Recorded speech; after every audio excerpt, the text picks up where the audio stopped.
Season 5, episode 2.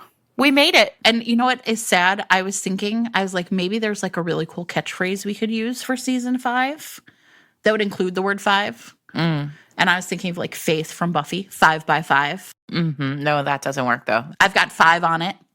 We're not betting. High 5. Number 5 is alive from Short Circuit. They just don't, nothing is inspiring me. None of it really lands quite the way we're looking for. We're looking for a 5 saying that really, comes out of the gate hard. A 5-alarm fire. Now you're talking. Now I'm talking. We like it hot. But also we seem to be slightly cursed for the last couple of weeks. So maybe a 5-alarm fire is asking for trouble. Sure. Maybe a 0.5 alarm fire would be better. Like a small kitchen fire that gets immediately burnt. You just turned off the burner and then it was gone. We lit a match and a candle. I had my broken arm. I have COVID, you guys. The Rona, it got me. Again, because for those of you who were with us in March of 2020, when Kate Claiborne pinch hit for me and guest hosted on a sickbed scene interstitial, which we will link in show notes because it's a delight to me, that interstitial. We now know that Sarah had COVID then. Yeah. But here I am, round 2. It's different this time, right? It's different this time because I have better living through science, meaning I'm on Paxlovid, which is the antiviral from the Pfizer Corporation. And, while my feelings about Big Pharma are complex, today I'm a fan. You're a fan, yeah. Exactly. Well, because you bounced, it seems, right back. Listen, I bounced I was very sick. Chicago got me. I was very sick on Monday. I started Paxlovid. It is now Thursday. And, I've been up and about all day. I wrote this morning. Amazing. Yeah. I feel great. So, big fan. Oh, my better living through science is that I got the new booster this week. See, immunity. Immunity for both of us. Little different methods, but, we like it. It did feel like someone punched me in the arm, which is mostly a problem because they gave it to me in the same arm that is broken and in a cast. Although I think really that was the best thing to do. I'm already sort of compromising that arm. Why not just make it from shoulder to tips of the fingers, right? Just full on. The whole 9, as they say. We'll save that for season 9. The whole 9. There you go. Perfect. Now that's locked in. Now we're thinking. This is all great. And this season, we wanted to do our first interstitial on something that we should say was fun. Oh, right. Let's do it. Welcome to Fated Mates, everyone. I'm Jennifer Prokop, a romance reader and editor. I'm Sarah McLean. I read romance novels and I write them. And this week's interstitial is about books that start with a bang. That's different than books that bang, although most of them do also bang. Sure. But as Sarah said, she's like, I'm not trying to be dirty here. And I was like, okay, but maybe you should be. We are really talking about the craft of how a great romance novel begins.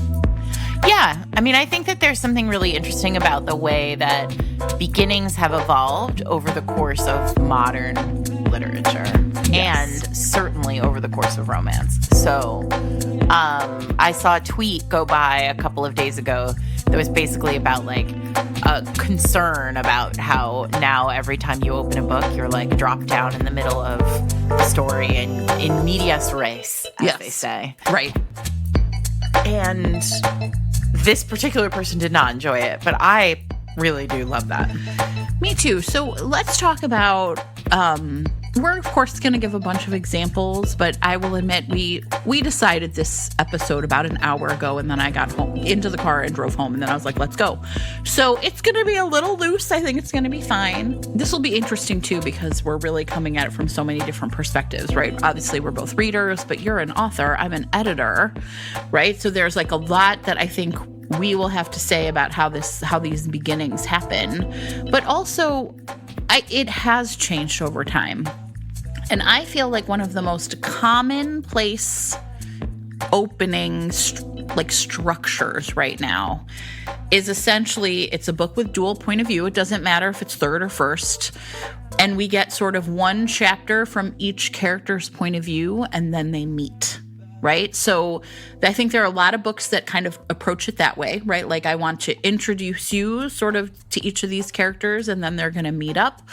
Other books will put them kind of together right there at the beginning in the first chapter, and then go to sort of the who are they chapters. Mm-hmm. Old school romance, like sort of famously when we read Gentle Rogue, they didn't meet for 10 forever chapters, right? I mean, you're like, what is going on? But it's funny that you say that, because Gentle Rogue was one of the books that I immediately thought of as like so the way that maybe before we sort of get into structure, examples, right? It's useful to think about how we thought about the question, because I immediately when we decided that this was the topic, I was like, all right, well, what are the books that instantly I can remember the beginnings of? Yeah. And almost for like out of the first, 5 that came to mind, Gentle Rogue was in there. And that's because we meet Georgiana shooting. She's in the like bowels of a ship, waiting. She's waiting to get off the ship to go find her betrothed. And she's shooting radishes at cockroaches on the ship. Mm-hmm. And like, there's something so awesome about that vision. And like, that scene is just like indelibly imprinted in my head. Yeah. And if, I remember when we read Gentle Rogue, I was so shocked that it took so long for James to make his way into the story, because in my brain, I have retconned that whole book to she is shooting cockroaches in the bowels of a pirate ship, and James just like walks in. Right. Like that's how that all goes. And it does such great work, that beginning, because it shows us who she is, how like brave she is, how like she has no fucks to give. Like there's just, and it's set, in the 1700s, and it feels like, or, what is it? Early Regency. So it's like the early 1800s. And it just feels like, okay, this is a woman who is unstuck from this time. So what are some of the other books, even if we don't describe them, that immediately you thought of as having great openers? Well, a lot of them are books that we've talked about before. Yeah. Diana Quincy's Her Night with the Duke, with the bar brawl on the Great North Road.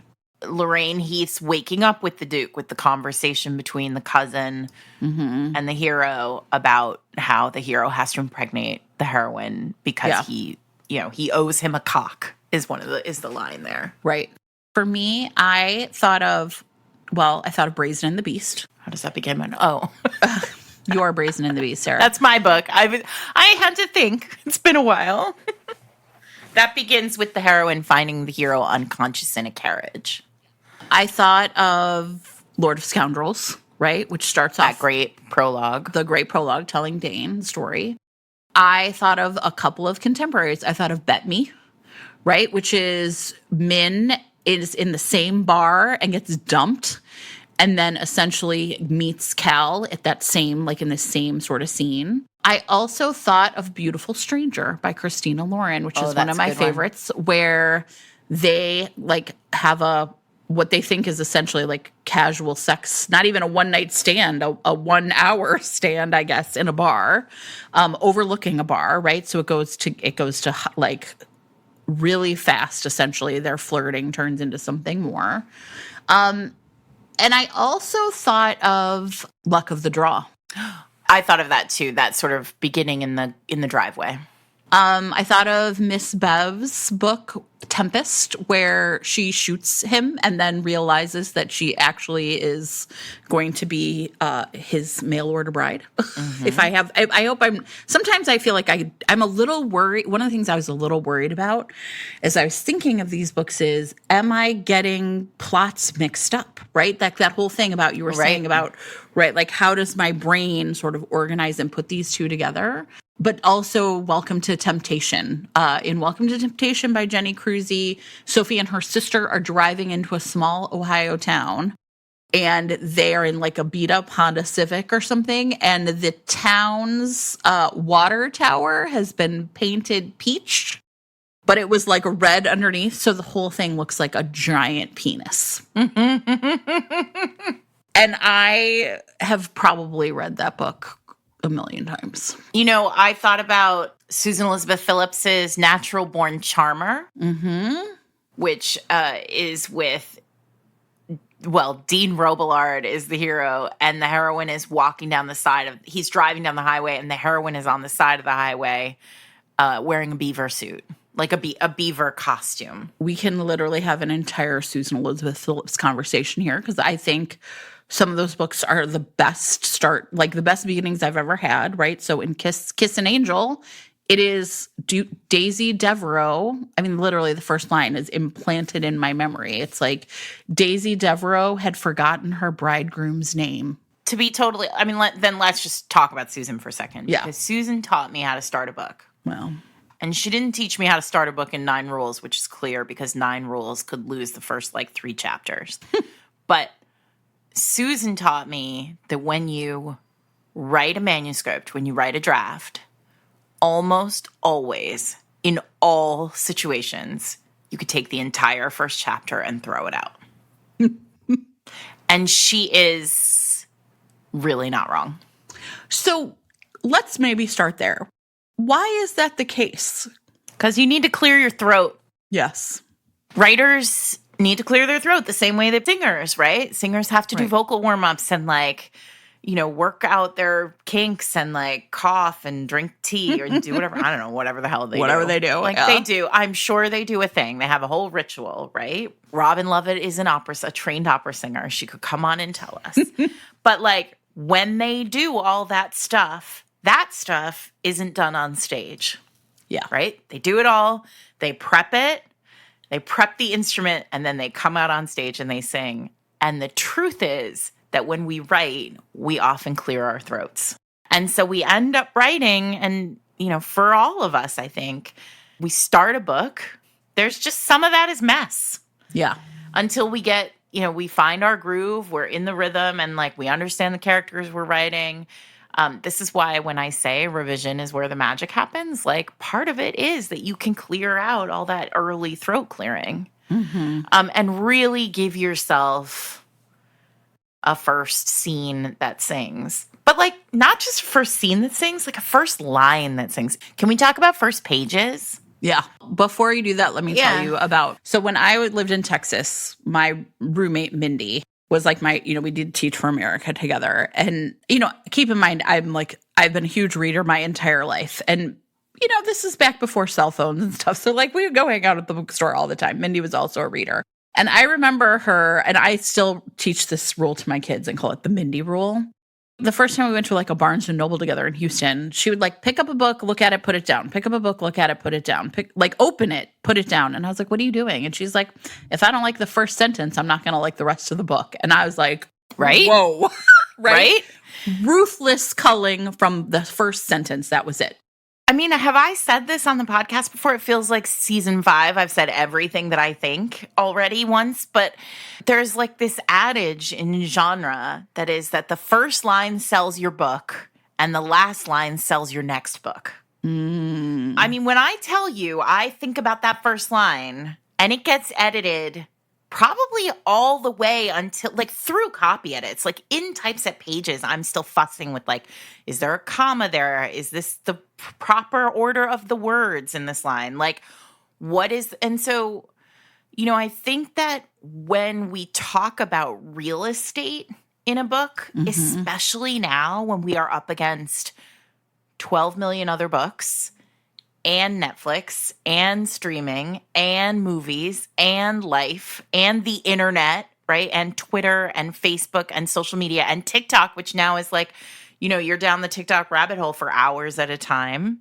Everything is competition for reader eyeballs for us. And the idea that we would ask readers to give us 10 pages, 20 pages, which back in the day was what else are they going to do? There's one thing on TV. Right. There are 5 books on the shelf. They don't have a choice. Yeah. Right? They have choices. We've got them. They're ours. That first page is the most valuable real estate in your book. Yeah. And I think about my first page I mean, a lot. When I get typeset pages, I look at the whole first page and I'm like, is this... So typeset pages I was going to say, explain what typeset pages Sorry, are. I just realized. So over the course of your editing process in traditional publishing, but also in independent publishing, at some point, you're going to print your book out or you're going to see your book visualized or represented in exactly the way that a reader is going to.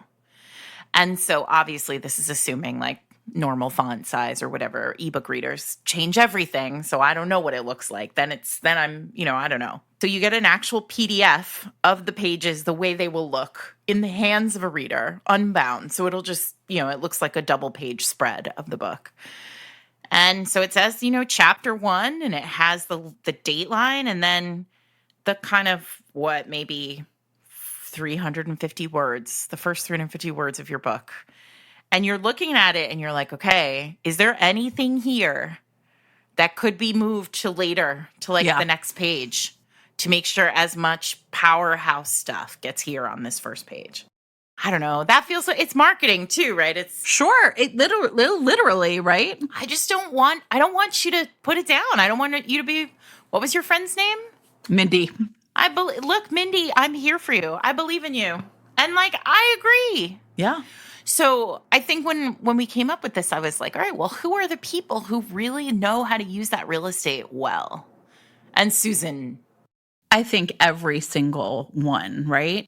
So let's go back to talking about dropping you into the moment, right? In media res, which just means essentially mid-action. It means in the midst of things. So one of my favorite openings is in Polaris Rising by Jessie Mihalik. And the opening sentence, the chapter 1 is, "The steel toe of my boot slammed into the blonde merc's knee with a satisfying crunch. He went down with a curse, but the 2 men holding my arms didn't release me even as I struggled in their grasp. The blow had been more luck than skill, but it was enough to make the 4th mercenary pause before trying to grab my legs again." This is a terrific opening, right? Yeah. We already know about this character, about, her moxie. She's a fighter. It's not really about skill. It's just about pure adrenaline. Obviously, I think people will not be surprised. Love any opening where a heroine is trapped into a corner. Mm-hmm. And this is clearly what's happening. You've got 4 mercenaries and she's maybe taken 1 down, but this is a really good example of we don't know why she's fighting. We don't know where the fight is located. We don't know anything about it. All we're doing is getting this look at this character and their behavior inside of what to anybody would be a rather upsetting situation. Yes. Same thing with Brazen and the Beast, right? There's a man on the carriage floor. We don't know how he got there. She doesn't know how he got there. Now it's just dealing with this. And I think that it is, to me, I enjoy these openings quite a bit. I do too. And I think that is the answer to that Twitter question, the sort of underlying question of that tweet is why? And the answer is because there isn't time anymore. Nobody's giving us time. Yeah. But also because it's fun that way. Yeah. Right? I mean, the first line I already said, Waking Up with the Duke, but the first line of Waking Up with the Duke, which I will remember until I die, is a line of dialogue, right? So talk about in medias res. And it is, "I'll consider your debt paid in full if you get my wife with child." Right? And you're like, holy crap. Whoa. What's happening? This week's episode of Fated Mates is sponsored by Torie Jean, author of Finding Jean Kelly. Listen, this one sounds so charming. Evie O'Shea is our heroine, and she's a little stuck in the mud, Jen. She needs a little bit of a shakeup. It happens. It does happen, only luckily for Evie, it doesn't happen for everyone this way. Enter Liam Kelly, her childhood best friend turned high school rival, clad in a Henley and equipped with toned forearms. And Evie, of course, is initially determined to keep Liam at bay, but then a thing happens. I think it's a family wedding. Woo. It the is pressure. A family wedding. Family announcement shakes up Evie's world. She needs a date, and Liam just happens to be there, handsome, and he can dance, I assume, because of Gene Kelly. Fake dating. Time to tee it up, right? Listen, you guys love fake dating, so here's one for you. There's also a little bit of long time pining and a cinnamon roll hero with dimples of doom. You can find out more about finding Gene Kelly by following Torie on Instagram at author Torie Gene. That's Torie. And you can get it on KU, but signed copies are also available at Blue Willow Bookstore in Houston. Thanks to Torie Gene for sponsoring this week's episode of Fated Mates. My editor, Carrie Farron at Avon, I remember a long, long time ago, I mean, a million years ago when we first started working together, she told me that a title should tell a story and leave the reader asking a question. And I think that's true of a first line and a first page and a first scene. And that's because I think, like, once you use that prime real estate to really draw in the viewer, like a cold open, you know, we talked about this when we did the Heartbreaker episode, but I think a lot of modern romance starts with some version of a cold open. Yeah. You know, I'm thinking of Andy Christopher's Thank You Next. Mm-hmm. The heroine is a divorce attorney. And she opens that story in a moment where the heroine has just won a bunch of like big settlement for her client who has a terrible husband. And like you flip the page and the husband asks the heroine out for dinner. And she's like, oh, I'd rather like peel the skin from my bones than go to dinner with you, right? And so you just like, you have this moment where it's like, okay, we see instantly like what this character's good at, what like they're facing, who they are. You know, in Andy's world, heroines are always so like, you know, acerbic and clever, and they have such clever retorts. And so suddenly you're deep in the moment. And so I guess the reason why I'm talking about Andy there is because it doesn't have to be get my wife with child, I'm killing the mercenary. I'm doing like sometimes it can just, you know, I think about the beginning of Georgie All Along, which isn't out until January, and that's Kate Claiborne's book. But it like that first scene is so powerful, right? It's the heroine coming home to her hometown, and she goes into like the local greengrocer, and it feels like in the hands of so many authors to just be like, why are we watching this? But Kate gives us so much internal Georgie in that moment. And of course, the hero is right there too. Right. And he's like taciturn and gruff and, you know, like they have. It just delivers it fires on all cylinders for a romance. Right. But again, nobody's getting killed. Nobody's unconscious in a carriage. Like, it doesn't have to be. But I think the question is, and like we're going to talk in generalities, right? It's not like we're going to, you know, talk about when it doesn't work by talking about specific examples, but. Well, I will say this. Yeah. When it doesn't work is when we're reading throat clearing. Yeah, right. Is when we're reading like, let's do 10 pages of a character like talking on the phone about nothing. It's interesting to me sometimes the books I remember that have like kind of that opening where I'm like, why is this starting here? Is often if characters are traveling, right? They're going from one place to another, but it's like instead of starting when they arrive, it's like, you know, they're in the car, they're on the plane, they're right. And it's kind of like, this to me feels almost like a television show, right? Like sometimes in a TV show, you get like the establishing shot, the plane lands, and then we see the people getting off and we understand that these are New York characters. City was unseasonably hot that October. Right. Things like okay, that. Well, fine, but save that for chapter 2. Right, exactly. So often what it feels like is it's just exposition, right? Which is like explaining things, but without any kind of investment in, well, why do we care? So in Kiss an Angel, right, when we get Daisy Devereaux doesn't know her bridegroom's name, we understand that it's her wedding day. And there's any number of ways that it could have started, right? Like, but by telling us this piece of information, we instead know that whoever she is marrying, this isn't someone she knows well. This is perhaps under duress. And that despite that, she is still going through with it. I mean, that to me is the most interesting thing about that opening is, but wait, why would anybody agree to get married if they don't know their husband's soon-to-be husband's name? Yeah. And so even though this is a very, this is not starting out in the middle of a fight, it is starting out with us one, like really a huge question. Wait, how did she get here that she doesn't know his name? And I think that's the part that I would say, like, as an editor, it's kind of like, where is that moment where we really see these characters are acting in ways that seem rather spectacular? Right. And why? I mean, I think that's why Beautiful Stranger works for me. Like, why would you meet a man and have sex with him in a club? Sarah is the main character of that book. She's pretty staid. She's like moved from Chicago, right? We sort of gradually start to understand she's been thrown over, but like, why would someone do this? And then that's the hook that now I want to keep reading. Now I want to know why. It makes me think about the love hypothesis, which we, know has been a real juggernaut over the last year since it came out. And part of, I think, why is because Allie really knows how to start a book. And it begins, so it's a fake relationship story, right? And the first line of the love hypothesis is her essentially like kissing this man in a hallway.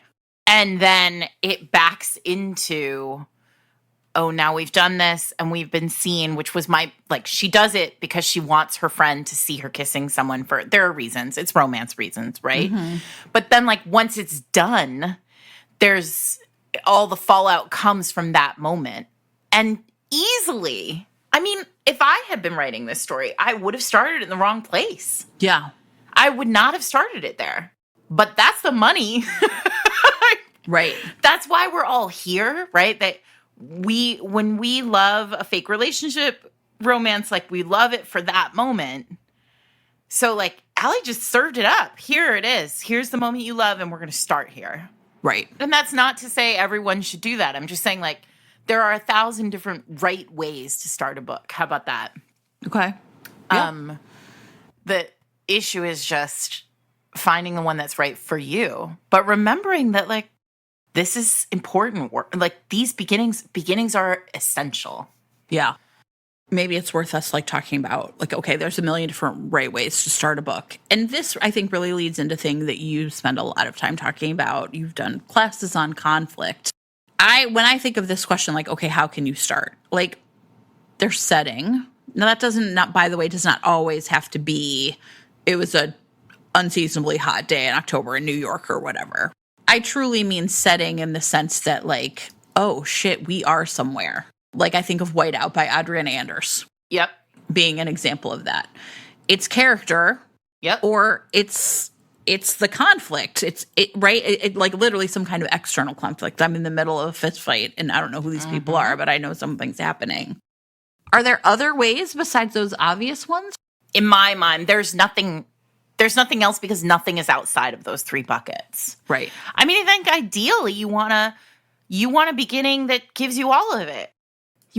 It's that Michael Haig's, character, the 5 things that we need a character to be in order for us to want to watch them in a movie.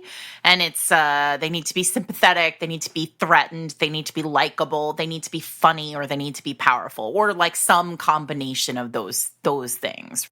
In Sophie Jordan's The Duke Buys a Bride, the first line of that book is, Marcus, the 5th Duke of Ottenbury, woke with a startled jolt, face down in horse shit.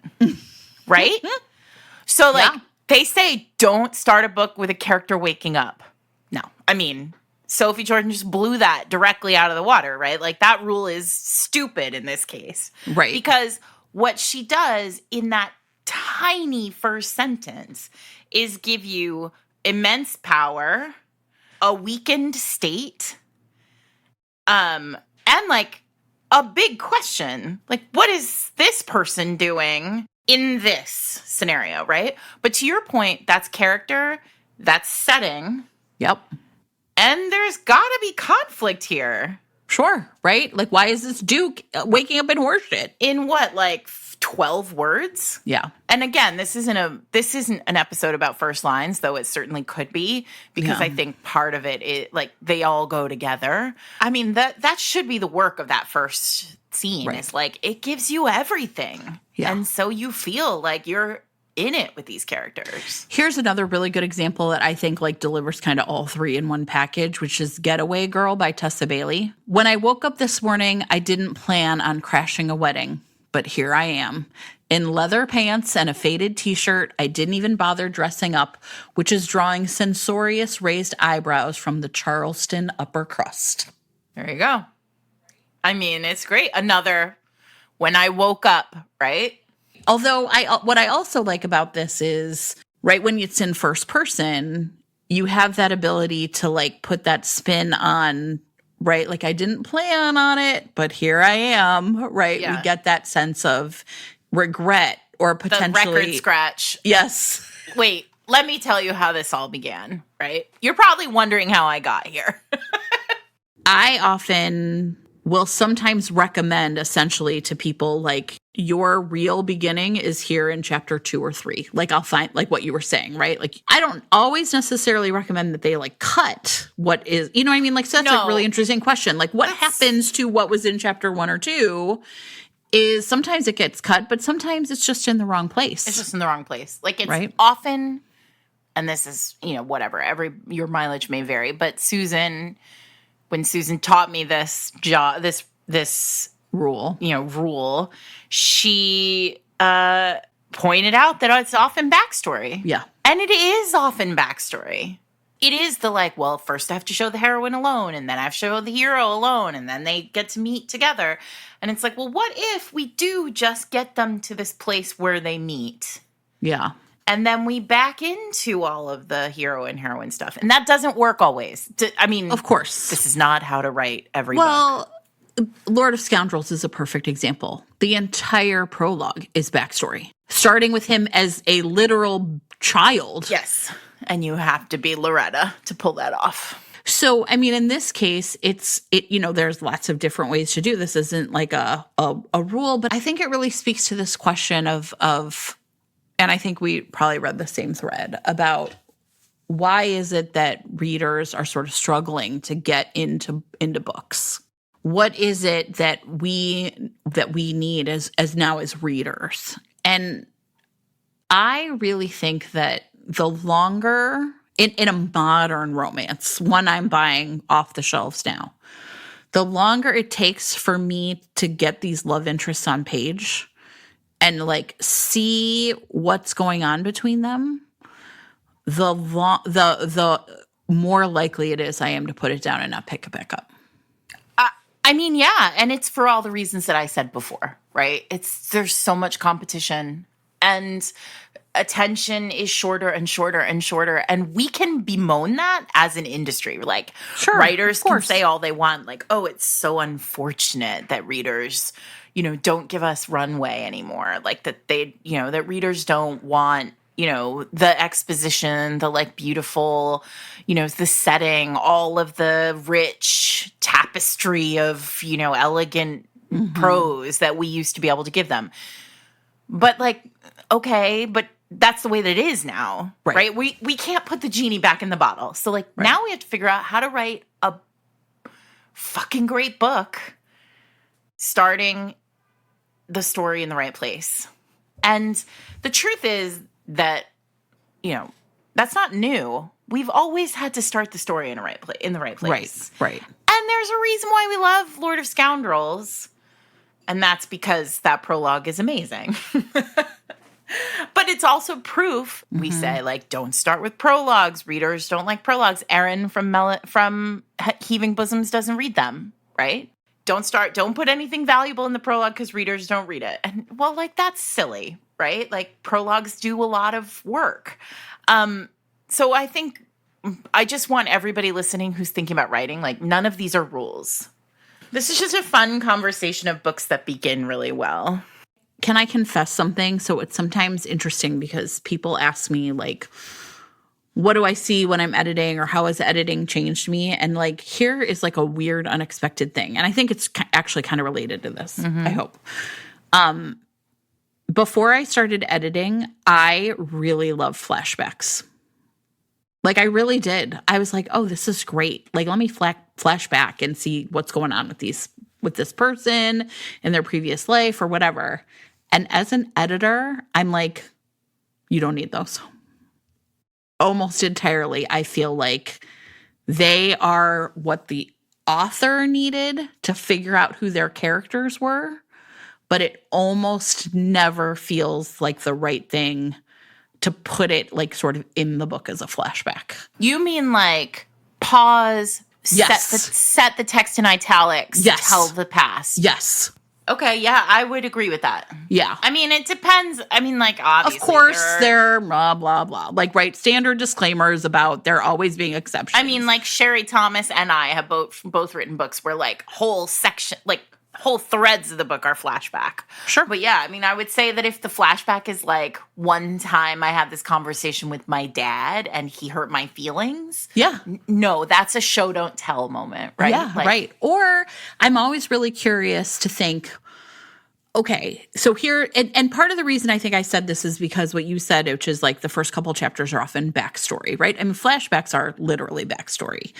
And the thing that is like interesting to me as an editor now is if you put something in a flashback, what you're doing is you're showing it to the reader, but this main character who experienced it has not shown it to their romantic love interest. That's what I mean. Yeah, by show don't tell, right? Like, show the love interest. Right. So you have cut out, you've cut the corner. The one main character and the reader know something the other character doesn't. And it's kind of like, so then I find myself almost always thinking, well, okay, you've shown it to the reader, but you haven't shown it to the love interest. So how are you going to deal with that now? And I always feel like instead I'm like, if this really was your background, if this is really something that happened to you, how would you communicate that to this person you're falling in love with? Mm-hmm. When would be the time when you would essentially be, so afraid of losing them or something? You had such an huge overreaction, it seemed, to something going on that now you have to say, well, here's why. This is what happened to me. Yeah. And I feel like that it's related to this question to me about beginnings, because I feel like it's that sort of same thing. If you're just showing something to the reader, but the characters aren't really experiencing it, right, as part of their love story, then my question is like, why? Yeah. It's such a tricky business, this one. And I think that the thing that layers onto that, flashbacks feel that way to me.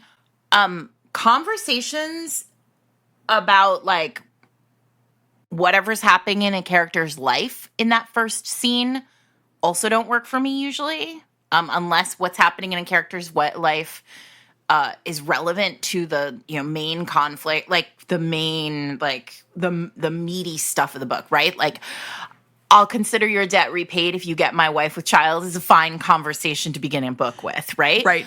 But like, I sat down at the bar with my buddies and we had a conversation about like work and sports or whatever. I don't know. I'm like, sure. I am not citing any particular book here. No, right. We're making up like generic examples. And then, we go on and on and on. And then 12 pages in walks, the love of my, like, the person who I'm going to be with. And now we have our meet cute. I'm not really sure why, like, there's a good example of, like, you could trim all that stuff out at the beginning, have the meet cute, and then back into, like, the relationship with the buddies. Yeah. And again, I think this is just a moment where, like, for a lot of writers, like, that's in the editing, right? That's in the revision. And it is really hard to take words out of the beginning because it feels like, oh no, the beginning is like, that's set. Yeah. But I don't want to dwell too much on like the way books do it wrong, like you said. I think we should talk about other books that do it really well. This week's episode of Fated Mates is sponsored by Lucy Leroux, author of Making Her His, a stepbrother romance.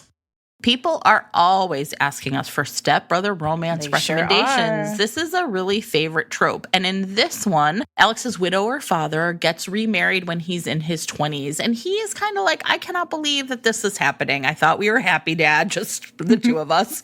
And when he's really surprised to find that his new stepsister is so charming. And they're friends. It takes a couple years for things to develop into like more of a romance. But this is part of a series that's really going to lean into, obviously, the stepbrother romance trope.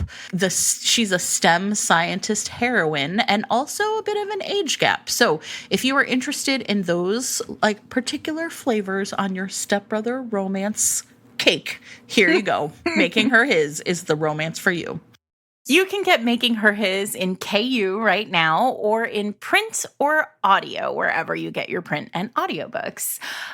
You can learn more, as always, in show notes or follow Lucy Leroux at Lucy the Novelist on Twitter or Instagram. Thanks to Lucy for sponsoring the episode. I want to talk about Sally Thorne's Angelica Frankenstein Makes Her Match, which is probably the weirdest romance novel I've ever read. This one just came out, everybody, literally like a week or two ago. 2 weeks ago. And it is a retelling of Frankenstein through the lens of Victor Frankenstein's fictional, I mean, they're all fictional, but he doesn't have a sister in the original. Right. And in this one, he has a sister, Angelica. And the beginning of this book, Sally drops you directly into the story. Victor and Angelica are in the morgue choosing body parts for both of them to create essentially Frankenstein's monster. Victor is going to create Frankenstein's actual monster from the book, and Angelica is going to create a match for herself, a mate for herself. And it is real weird, you guys. I mean, they are picking body parts at the morgue, which your mileage may vary on this, but Sally is very funny. And this book talk about a first scene that sets you directly down in the story, sets you with character and setting and conflict, and then delivers you, because within the first chapter, the body parts are selected, the monster is sewn together, and he is awakened. Like, boom, boom, boom, chapter 1 over. And so then there you are in a moment where you're like, this book either works for me or it doesn't, but either way, I know exactly what this book is, and I am here for it. And, it was a real weird, but I like weird. I mean, I would say, can we use the word, it was like novel, like literally, like a novelty, right? Like you had not read anything like that before. Literally never read anything like this before. And I think that sometimes can be a huge draw, right? Like, but talk about a book that needed to start where it did. Like, if there had been like a lead up of like Angelica and Victor, thinking about it, going to do it, talking about it. Waiting for the weather to turn. Like, it just all was it started exactly in the right place, right? Also, for a book that could have been grotesque, like for a whole process, like we're talking about a book that's like related to a horror novel, the first horror novel, right? So in that particular situation, like if she had spent too much time in that chapter, or let it go over multiple scenes, then we might have really lost whimsy, right? And I think like that's what's playing out here is this like balance of, is it grotesque or is it whimsical? And it needed to be like it's a good example of like just a tightly done first scene that establishes the tone of the book. Okay, so let's talk about tone. I think is actually a great thing to talk about too, because I do think that openings can really do a lot of work about like communicating this. And Susan, brilliant, right? Every single one of her books, it's like exactly what you're gonna get. I'm going to talk about a book that had a really I sometimes use the word propulsive to describe a book where the opening was one where I was like, oh shit, I have to know what's about to happen. And so a book that I thought did a great job with this, I believe I've kind of mentioned this book before, is the book Waylon by Theodora Taylor. This is part of a duology, which, typically I don't do, but I really was into this book. And it starts off with the main character helping another woman run away. And what it starts with is she's remembering it's payback ain't a bitch, it's a bastard, and that bastard's me. People don't get away with crossing me ever. Waylon said that to me once, his eyes glittering like blue diamonds inside his stone cold face, and I believed him. But then and now, right? Both then and now, right? And so then she's talking about what happens. And so the whole beginning of this chapter is her essentially respecting and loving Waylon, but she still crossed him. Mm-hmm. And at the end, he essentially, he and the, these guys show up, and and the whole time I was like, wait, what is going on? Literally what is happening here? Why would you cross someone you knew could not be crossed? Right. Right. And what would compel you to do this? And then what I loved about it is, so at the end of chapter 1, it's not really a spoiler, right? It's he finds them. And then chapter 2 is a year earlier.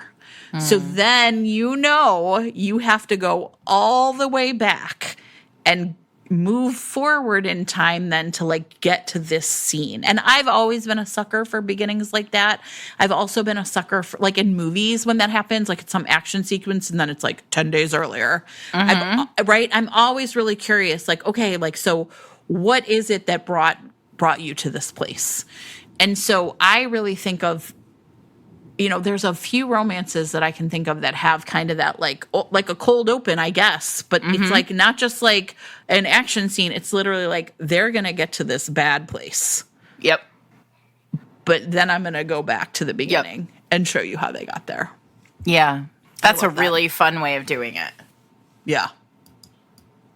A lot of the books that I thought of were historicals. Oh, because, again, as we've talked about, historicals have a lot of permission to do things that contemporaries don't have permission to do because of the realm of fantasy that they exist in. The reason why I actually thought up this episode idea, Jen, is because when we were in Chicago, Adriana and I were together, and I talked to her about Elizabeth Hoyt's To Desire a Devil, which is the 4th in the Legends of the Four Soldiers series. Have you read this series? No. Oh my God, Jen. I you said no, and then I was like, okay, fine, and then it processed my COVID brain. You were you wrote, downloaded immediately, and then I was like, wait, what? Episode over. No, oh my God, Jen, I'm so happy that you haven't read this series because you are going to fucking love this series. Anyway, Elizabeth Hoyt at her what is it you call people? Their imperial period. This is period. Truly, people love Maiden Lane. I mean, Maiden Lane's great. The Prince trilogy is great, but man, this is the sweet spot for me. These 4 books. So the last one is called To Desire a Devil, and the general premise of it is that the hero has been thought dead for just shy of 7 years, which, because you are a historical reader, is the magic number, right? He's a war hero. All these heroes are soldiers, or war soldiers, have been through it in the war. Anyway, the heroine's uncle is the person who will inherit the earldom on day 7 year. And they're living in his house. Because it's been a long time. So we have seen this story before. This is a very common story. And so I think also in historicals and contemporaries, right? We talk about there's a reason why interstitials exist. The stories aren't always that new. This is a plot we have seen before. Well, let me tell you, chapter 1, let me paint you a picture. Chapter 1 of To Desire a Devil, Beatrice, the heroine, is having a political tea for her uncle. And they're talking about pensions for war heroes.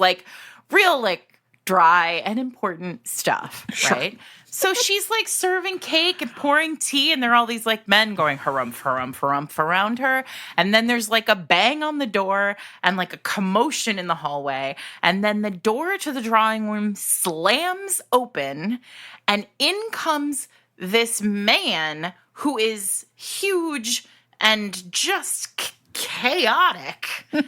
And he comes toward her speaking like rapid fire French. And she's like, this is England. And then he grabs her by the arms, and she has a moment of recognition in the text. But like, we see that she has the recognition, but we don't get the full force of her recognition.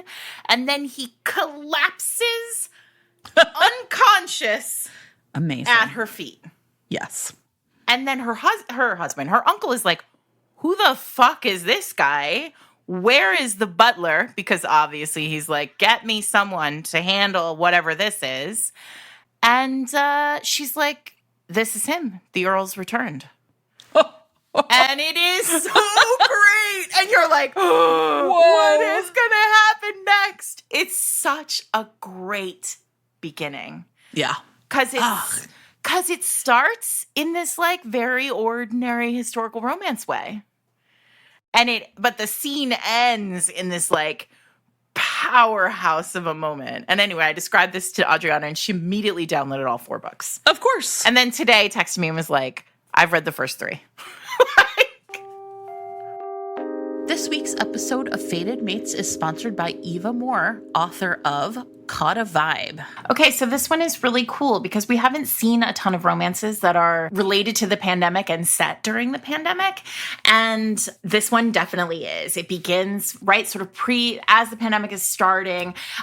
The heroine is a sex toy inventor, has started a company. Amazing. Has made this like remarkable sex toy that like allows you to have like all sorts of multiple orgasms at one time. The hero is a real doofus of a tech writer who is holding this sex toy in his hand at the very beginning of this book, going like, I don't understand. Is this like some kind of new joystick for video games? Yes, it is, sir. And it's like this very delightful, this great meet cute. And then, unfortunately, the pandemic hits. The heroine they have a one-night stand, and the heroine is immediately sick.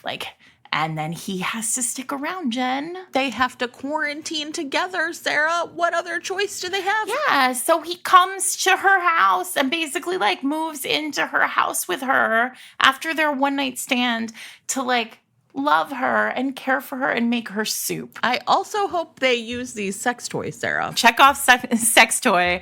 Yes, they use the sex toys. It's super sexy. If you like a heroine with a cool job, really sexy sex toy play. If you like a hero who's a little dorky and delightful, if you like forced proximity or sick bed scenes, this one is for you. You can find Caught a Vibe in print or ebook, and you can follow Eva on all of her socials, Twitter, Facebook, Instagram, and TikTok at author Eva Moore.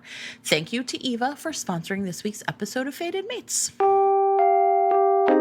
You know, it's funny that you say this because I was thinking I imprinted very hard on Julie Garwood, right? Mm-hmm. Oh, those prologues. Those prologues. And in some of them, right, like it's like these...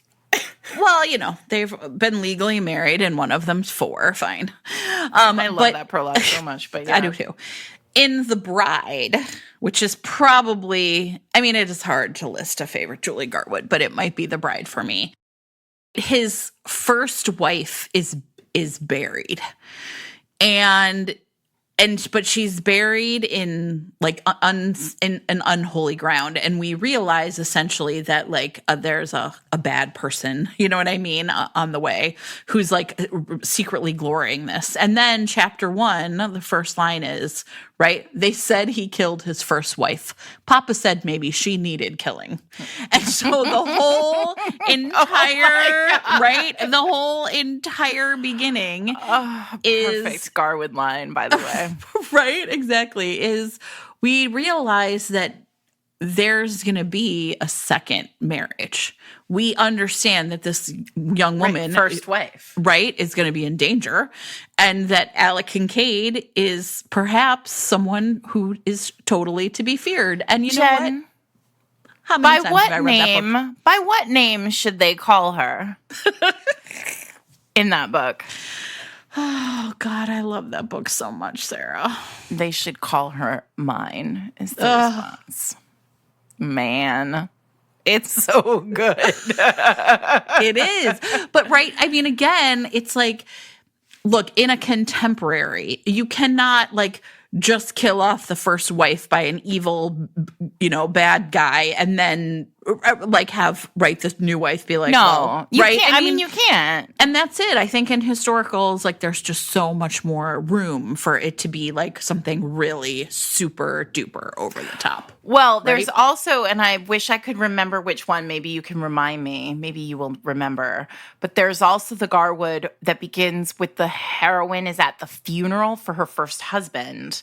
And everybody, it's told in the, third person omniscient. It's like, everyone knew that she was so sad and like she was alone praying. Like she'd been kneeling at this altar for like however long. She was praying, and clearly she was just wrecked. Yes. And like then like sobs, like she starts to sob. And then like the camera, you could see it's so cinematic. The camera like pans around to the front of her and she's like laughing with glee. Because she's free. Dead. He is dead. Yeah. And it is, I mean, like, again, now you can't all of these, right? Like the end of To Desire a Devil also has this moment, right? Where like the line, what we call the kicker of the scene, right? The very final line of the chapter is like just perfect. Like enough to make you, again, it's the last line sells the next book, right? The last line sells the next chapter. Right. And these are the moments that we remember because as readers, they're the moments that like hardwired themselves into our brains and made us turn the page. How do you then transition from this amazing first scene that, this first page that's like drawn everybody in with a big hook to kind of the work of the romance? Like, what do you think is... I mean, I just think it flows right from this kind of beginning. Obviously, in your ideal world, in the Jen ideal world, the hero and heroine have met in the first scene, right? In some way and interacted. And so the second scene is fallout. Yeah. There's a conceptual, a writing idea called scene and sequel. I don't recommend that people read this book because it was written in the 1960s and it's written by a dude and who knows what's in there, but the idea is a good one, which is that scenes are where action happens and sequels are where response to action happens, right? So if you think about the structure of a book, especially genre, you have the scene and then immediately you have to have the sequel, like what comes from it, right? X happens and therefore Y occurs. And so that's how the romance ends up happening, right? Romance is sequel, not scene. Yes. There, you just got a little taste of... That's all you needed. What Sarah thinks about when she writes. But, I want to talk about, because again, because it's us, we've lingered on these books that have these like enormous beginnings, right? But can we talk about Dylan Allen's The Jezebel, which I think is... a really great beginning of a contemporary. This one, oh man, drama-rama. But the main character, Reagan, it begins with her alone in her house, or she's not alone in her house. She's ostensibly a single mother. Like she's in her house and her children are wherever they are in the house. And it begins with a man entering the room and saying, "I need to speak with you." And she has an immediate, cold, like terrifying response to it because in the state, it's set in the state of Texas, and in the state of Texas, when you serve somebody divorce papers, they have 20 days to respond. And Dylan writes, like, she had literally woken up that morning and marked the 19th red X on the calendar, right? And in comes this man who she has served, who is her, is the man she's married to, the father of her children. And he has returned basically to say, I'm going to destroy you. Right? And I like it already. This is not second chance with this terrible man. The way he is going to destroy her. So it turns out through this, like, again, very tightly done first scene, we learned he impregnated their nanny, that he was a monster, that he doesn't care about his kids, but now he's going to use the kids against her. And he has photographs of her with a man. And he's like, who is this person? If you tell me who he is, I'll save everything. Like, I'll give you everything you want. But you have, and she instinctively knows that if she does, he's gonna harm this man. And so she realizes that, like, I think that chapter ends with, like, she was in for the fight of her life, or such began the fight of her life. It's an age gap romance. She is older than the man in the photographs is the hero. Mm-hmm. They have known each other for years and years. She is significantly older than he is. And it is a really, like, it's a very lovely, it's a really kind of, it's a saga, right? Like, it's a real Danielle Steele feel. Dylan Allen and Kennedy Ryan are friends, and it shows. And it shows. Yeah. But that beginning, that sort of, again, yes, of course, it's dramatic. I mean, like, there's a divorce involved, and there's this terrible man, and he's impregnated the nanny, and she's, there are these photographs. But, it's not, it's a scene where dialogue does a lot of the work. Mm-hmm. There isn't a lot of action here in this scene, and it's just a really intense, emotional scene that makes you feel like your heart races when you're reading it, because she really drops you into this, like, agonizing moment where a woman is against the wall. Yeah. Yeah. I love that beginning. I think it's great. Can I tell you about another one of my, again, like, this is as we're talking, just like books, I really remember the opening, right? Mm-hmm. And I feel like that's, like, a lot to live up to, because it doesn't have to be a gimmick, right? I don't know if that makes sense, right? But I am interested also, like, there are, like, memorable openings in the sense that what would you do? And so in this case, in the book, it's In Skate's Trouble by Kate Meador. Oh, Kate does a great opening.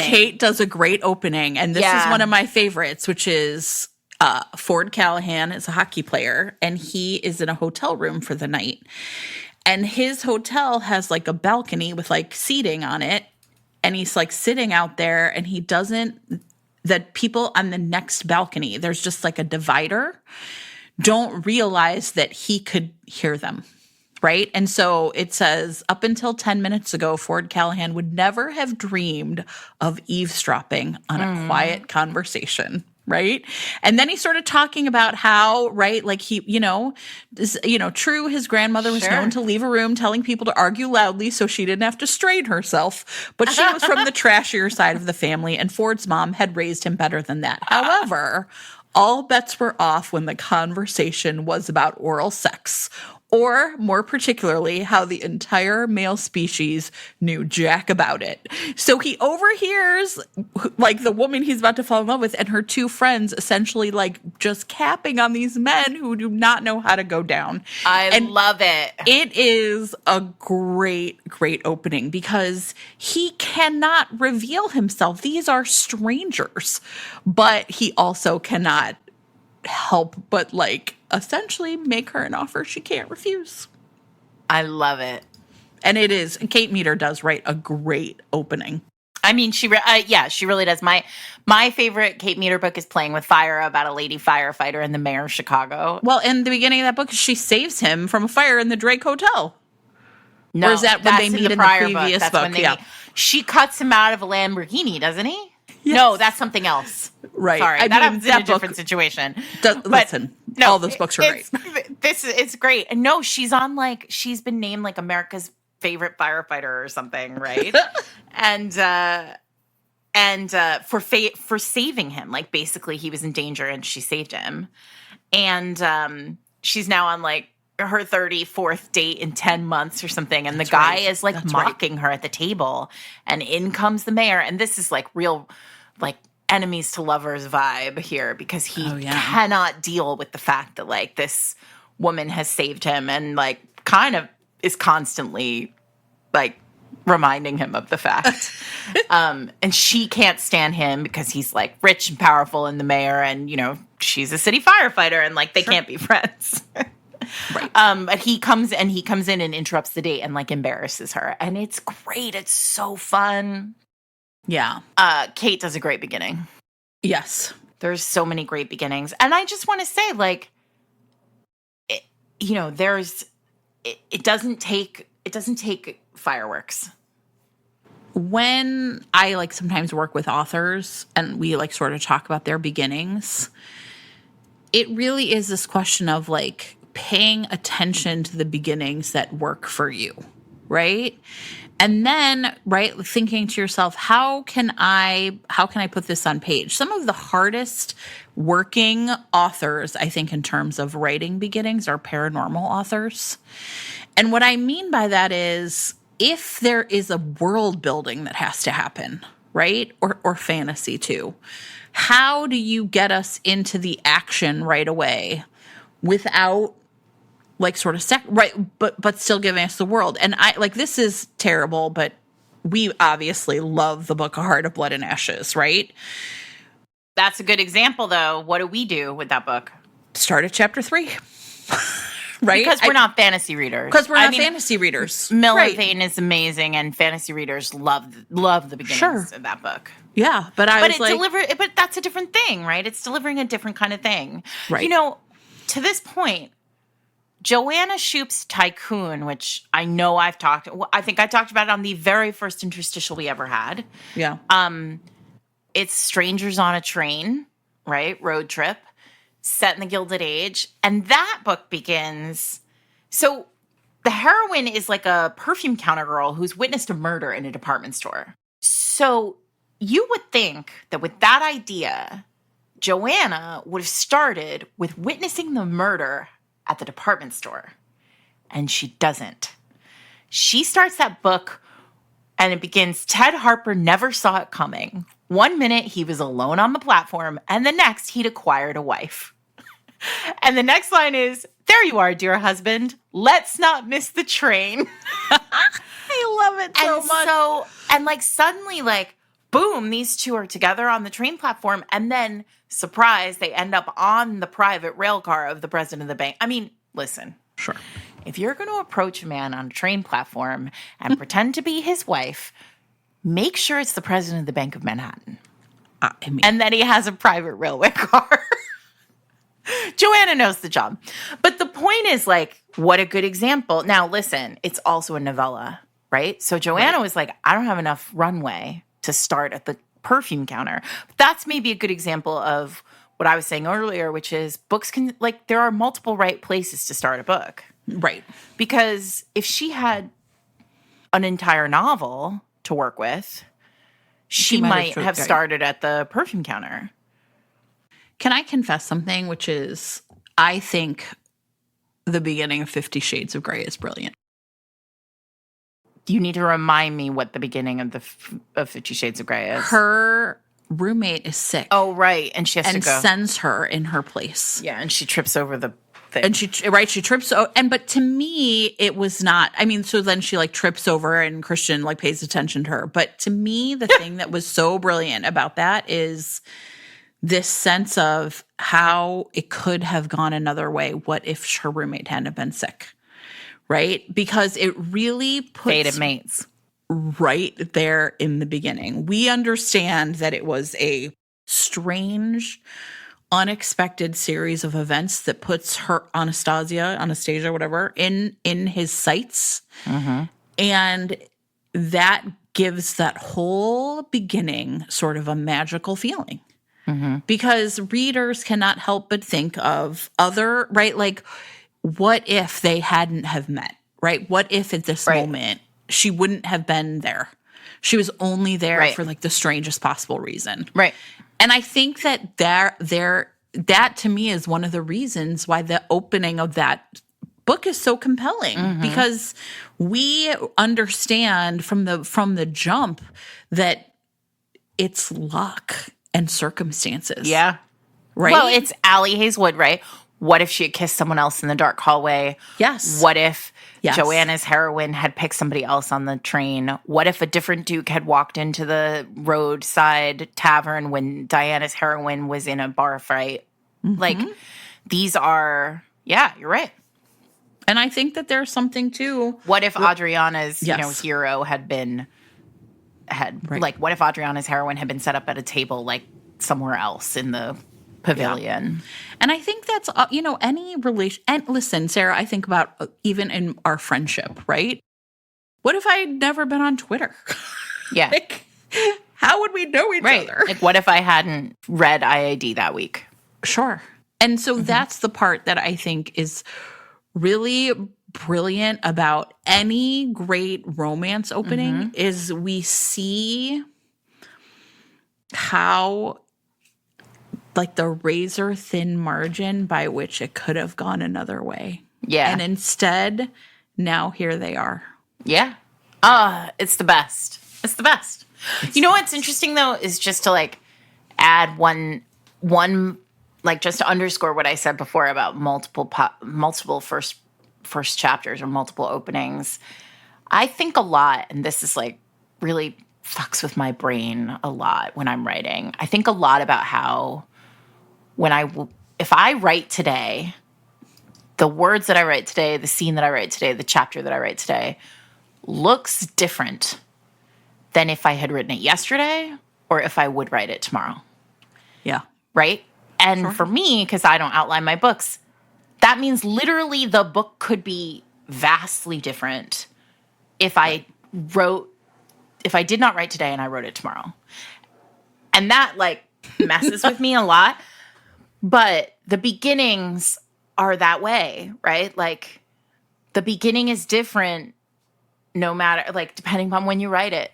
And I think the cool thing about looking at, at revisions, when you think about your whole thing, when you look at the whole book in its fullness and you go back to the beginning and you start thinking about revising the beginning, sometimes it's just valuable to look at the first couple of chapters and say like, well, how many beginnings are there here? Like, where are all the possible beginnings? You could start here, you could start here, you could start here. And maybe you've started in the perfect place. Right. But it's a fun exercise, and also it'll break your brain a little, and that's fun. Yeah. Right. I mean, but that's it. I think that to me, the awesome opening really is about like chemistry, like, but that crackling sense of, the hand of fate has come into play in some little magical way here and put these two or these three or whoever on a path where they're going to just have no choice but to run into each other. And then they're in each other's orbit and they can't get away. But how quickly they could have been, missed each other. That I think is what every good opening feels a little to me like magic. Yeah. Just like love. Aw, I love romance so much. I love it so much, Sarah.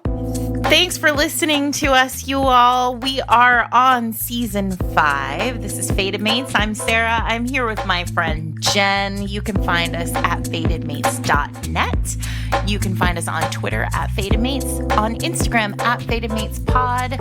Thanks to our sponsors this week, Eva Moore, Torie Jean, and Lucy Leroux. The best way for you to support us is to support them and their books. And we'll see you all next week for Marrying Winterborne. Woo woo! Oh, wait. Not 5 fucking minutes. Not 5 fucking minutes. That's what it should have been, Jen. But I haven't read the book. Well, soon. Soon we'll be ready. All right. Have a great week, everybody.